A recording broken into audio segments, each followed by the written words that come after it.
One of the biggest things that I hear after people finish, or I call it a ceremony, when they sign their living trust documents, the first thing they say, you know what, I'm really glad I did this. I have such peace of mind now, knowing that my kids are good and my grandkids are going to be okay, and they have that. And I know that, no offense to the lawyers, but someone's not going to come in and say, you can pay me later when you sell the house and my kids are homeless, right? Yeah, that's not what you want. So what's the typical cost of actually, of doing this type of thing, of actually doing the estate? An estate plan, there's different types of estate planning. I'm going to be as truthful and as transparent as I can. You can get an estate plan, like they call it an estate plan, but they give you the document and you do it. I call those are what's called a trust mill, where they get in the software, you do it, and that's it. They give you no instructions, no help, no anything, and that usually runs about $750 to $1,400.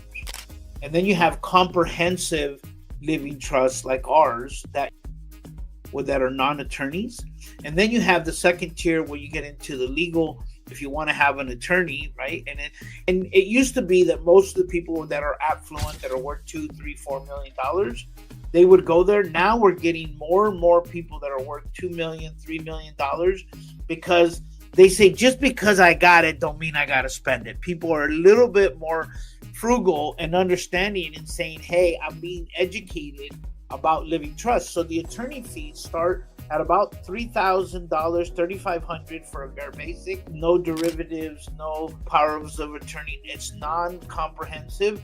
And the most comprehensive living trust I've seen attorneys charge about, the most I've seen them charge is $15,000 that I've heard.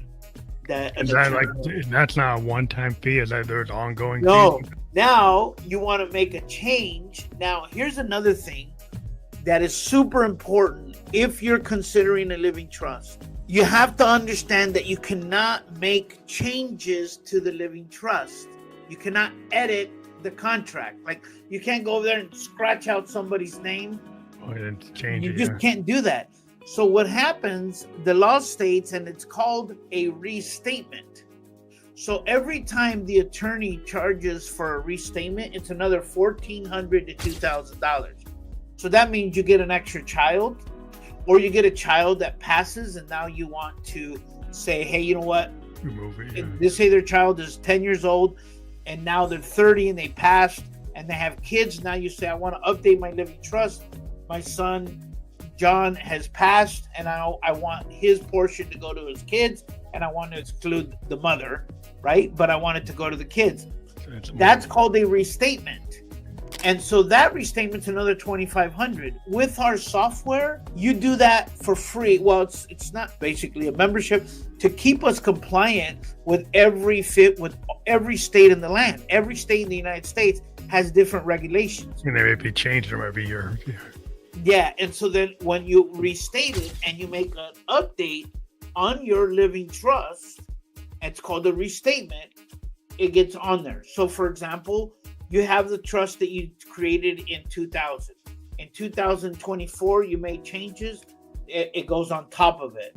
And then in 2025, you made another change, and now you have 3 stacks. So now your living trust started off at this stick, and now it's this stick.